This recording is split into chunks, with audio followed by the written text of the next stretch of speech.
Please come, Garima. Please come. Good evening, ma'am. Good evening. Please sit down. Your seat is there. Thank you, sir.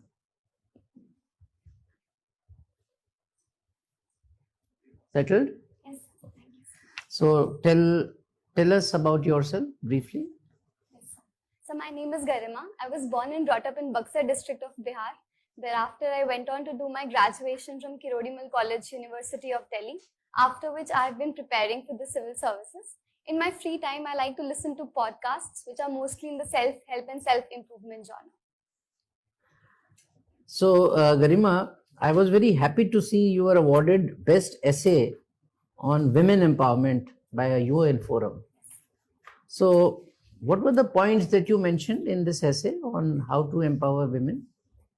Yes, sir. Some major, 3, 4, very short. Yes.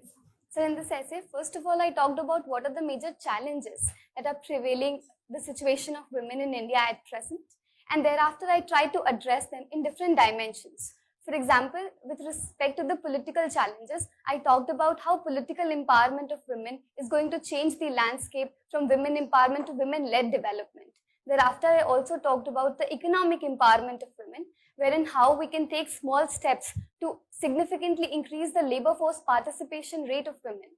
Thereafter, I also talked about what are the legal challenges prevalent and how can we address them in small ways. In the end, I also talked about the long-rooted socio-cultural issues that are prevailing at present in our society and how we can go on to address them, all of which cumulatively would help in the advancement of women in our country. So now all these points that you have mentioned, political, economic, social empowerment, now you're from Bihar. How would you implement these 3, 4 points if you become DM of one of the districts, say Buxar only of Bihar? How would you actually bring them into practice? Yes, sir. So, Very briefly. sir, Let's talk one by one. Political empowerment. Can you do anything about it? Yes, sir. So I would like to provide any sort of counseling that I can provide to the Sarpanch and Panch that already exists to empower them politically and to make them more aware of what are the functions that they can undertake. Suppose the women seats or women reservation is just about 33%, 1/3, Yes. exact. Can you motivate them to go up further, up to 50%?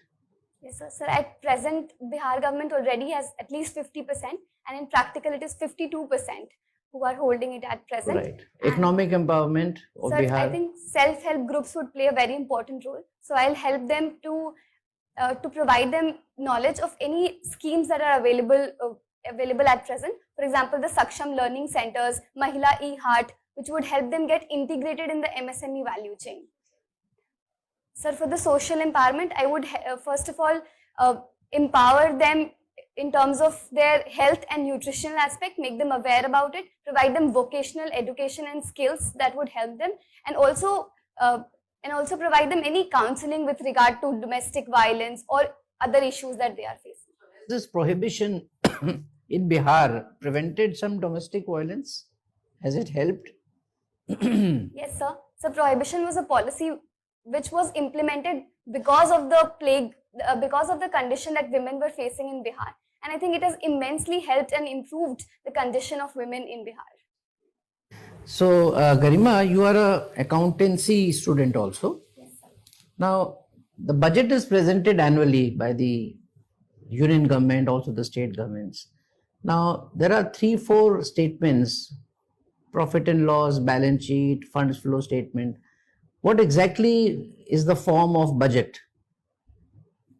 So the budget is an annual financial statement, which is in the form of a balance sheet that is present, that shows the actual receipt and expenditure of the past year and the estimated receipt and expenditure of the upcoming year. But where are the assets? Where are the liabilities? So the macroeconomic policy statement that is presented, it also talks about the assets and the liabilities. No, but there are only current assets and liabilities. Yes. What about fixed assets and fixed liabilities? I am sorry, sir, I'm not able. Or is it more we are discussing, Yes. Garima? Yes. Don't have to be regretful. Government never says ki this is a financial statement, P&L or whatever. What about possibility of it being a funds flow statement?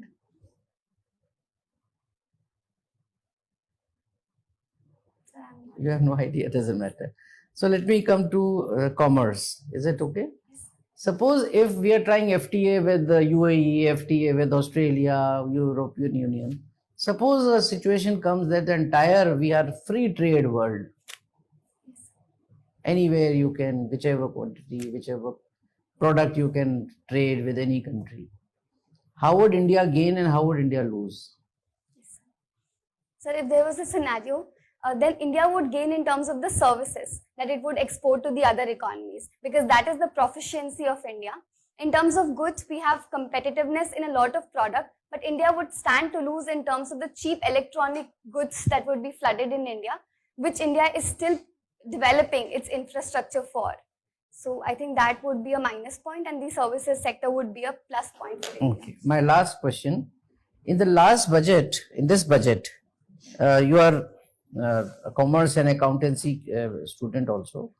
So, among various schemes, there are some schemes in the small savings category started by the union government only for women. Yes, sir. Can you recall that? Yes, sir. So one scheme that I can recall is Mahila Samman Bachat Patra, in which it is only for the women of India who can save up to rupees 2 lakh, and they would be provided a fixed interest rate of 8% on that, and it also provides a partial withdrawal facility on that. Very good. Thank you, Garima. Thank you, I sir. pass on. Garima, you're talking about women empowerment.